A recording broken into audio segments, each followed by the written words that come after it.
surat. Ya, administrasi. Kemudian ada sebelahnya Pak. Iya, itu. Iya.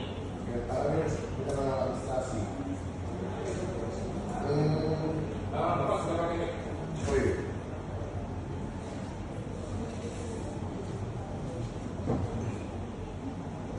Jika surat yang dikeluarkan oleh lembaga resmi, apakah itu masuk akademik? Surat itu? Surat yang dikeluarkan Oleh lembaga resmi? lembaga resmi selama surat itu diakui Sama satu dia. oleh para pihak. Ya. Dan itu memang ada biasanya kalau resmi atau tidak itu nanti ada bisa kop lihat dari kopnya Ya. atau ada stempelnya Ya. dan itu diakui memang betul Ya. maka itu bisa dinyatakan sebagai resmi. Oh, berarti kayak seperti 188 KUHP ya? Register-register sudah merupakan pembuktian terhadap si pembuatnya gitu. Iya. Oke. Prof, saya bertanya tentang di soal perusahaan. Dalam perusahaan itu yang paling berwenang penuh di dalam internal maupun di luar internal, termasuk para investor, itu siapa? Kalau kita mengacu pada ketentuan perundang-undangan ya, khususnya Ya.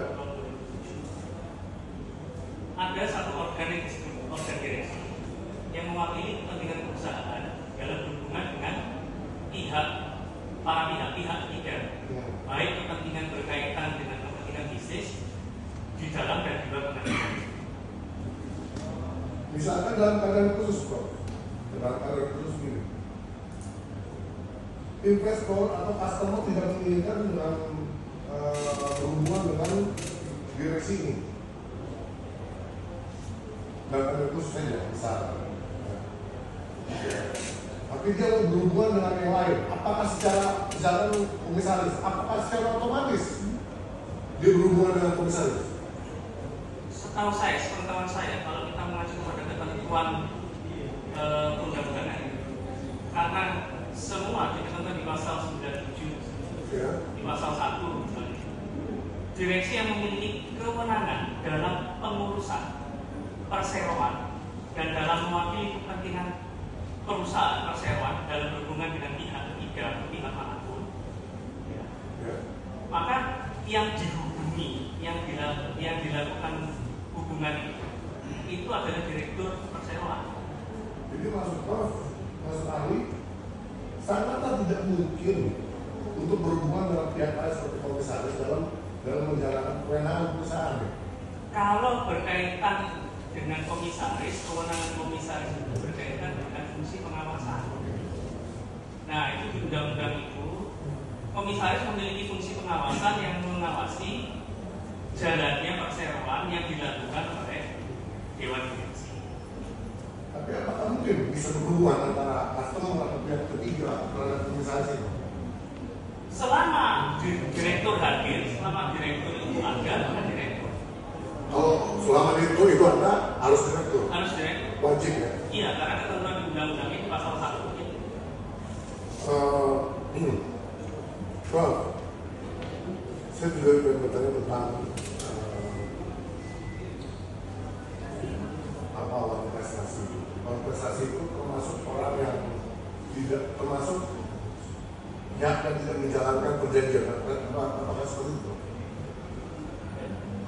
Berprestasi itu kan apabila salah satu pihak tidak memenuhi kewajibannya berupa memenuhi prestasi-prestasi yang ada di dalam klausul-klausul yang telah diperjanjikan dan disepakati oleh para pihak.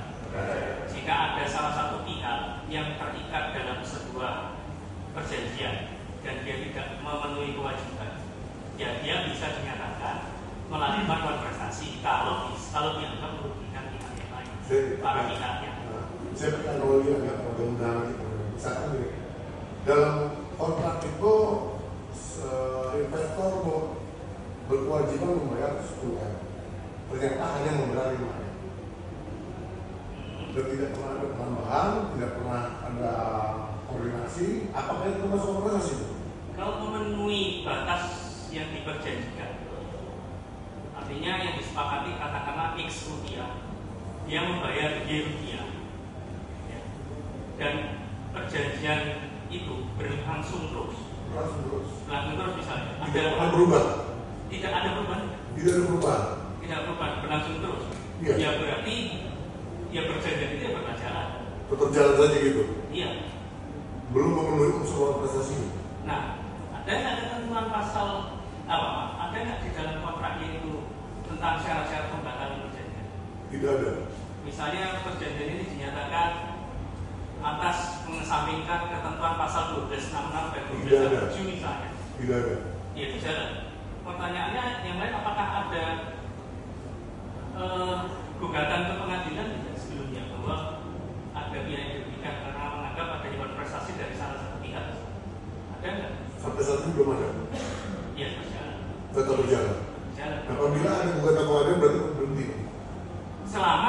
Selama tidak ada ketentuan pasal 1266 mengesampingkan ketentuan pasal 1266 dan 1267 tentang pembatalan. Oke.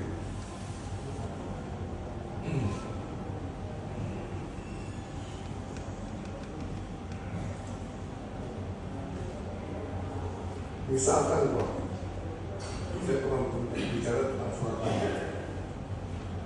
Bila ada satu tanda terima diajukan, ternyata tanda terima ini berbeda dengan surat yang sebelumnya diajukan juga. Itu mengenai kurs. Tanda terima ini tanda terima mengenai uang. Lalu surat itu juga menceritakan tentang uang itu, termasuk tanda terima